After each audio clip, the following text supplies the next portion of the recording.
श्रीगुरुभ्यो नमः। श्रीगुरुभ्यो नमः। श्रीभीष्म उवाच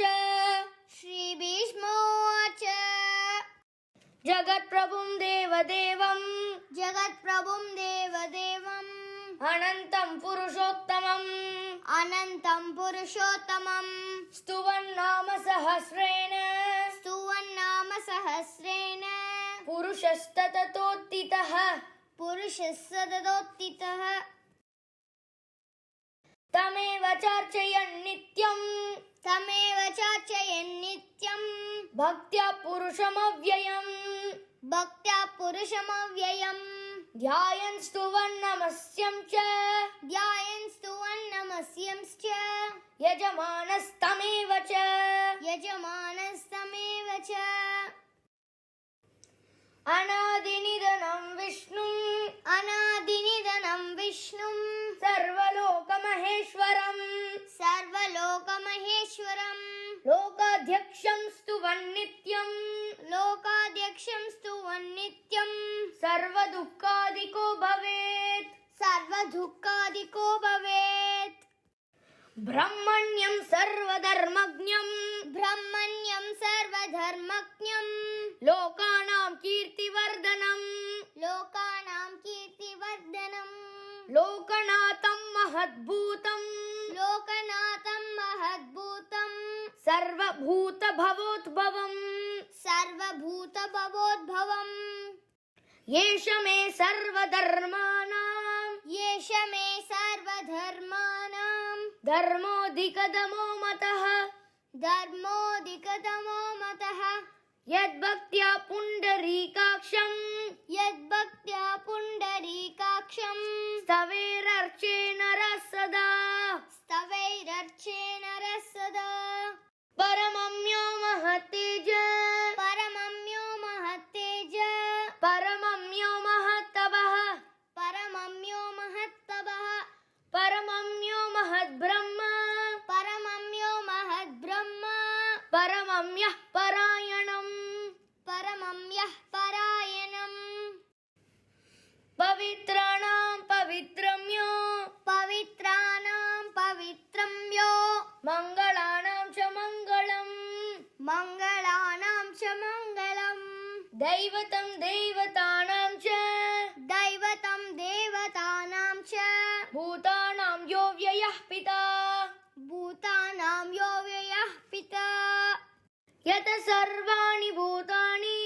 यतः सर्वाणि भूतानि भवन्त्यादियुगागमे भवन्त्यादियुगागमे यस्मिंश्च प्रलयं यान्ति यस्मिंश्च प्रलयं यान्ति पुनरेव युगक्षये पुनरेव युगक्षये तस्य लोकप्रधानस्य तस्य लोकप्रधानस्य जगन्नाथस्य भूपते जगन्नाथस्य भूपते विष्णोर्नाम सहस्रं मे विष्णुर्नाम सहस्रं मे शृणु पापभयापहम् शृणु पापभयापहम् यानि नामानि गौणानि यानि नामानि गौणानि विख्यातानि महात्मनः विख्यातानि महात्मनः ऋषिभिः परिगीतानि ऋषिभिः परिगीतानि तानि वक्ष्यामि भूतये तानि वक्ष्यामि भूतये ऋषिर्नाम्नां सहस्रस्य ऋषिर्नाम्नां सहस्रस्य वेदव्यासो महामुनिः वेदव्यासो महामुनिः छन्दोनुष्टुप् तदा देवो छन्दोनुष्टुप् तथा देवो भगवान् देवकीसुतः भगवान् देवकीसुतः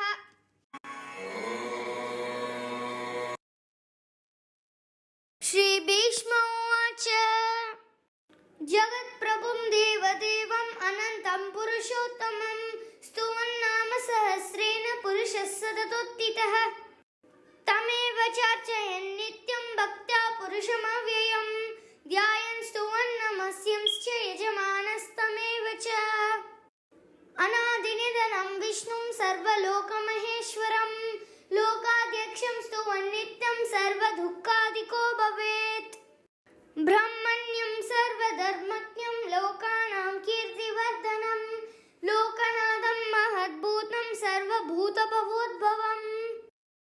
येष मे सर्वधर्माणां धर्मोऽधिकतमो मदः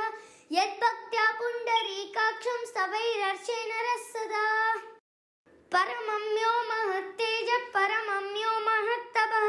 परमं यो महद्ब्रह्म परमं यः परायणम् पवित्राणां पवित्रं यो मङ्गलानां च मङ्गलं दैवतं देवतानां च भूतानां यो व्ययः पिता यतः सर्वाणि भूतानि भवन्त्यादियुगागमे यस्मिन् च प्रलयं यान्ति पुनरेव युगक्षये तस्य लोकप्रधानस्य जगन्नाथस्य भूपते विष्णुर्नाम सहस्रं मे शृणु पापभयापहम् यानि नामानि गौणानि विख्यातानि महात्मनः ऋषिभिः परिगीतानि तानि वक्ष्यामि भूतये ऋषिर्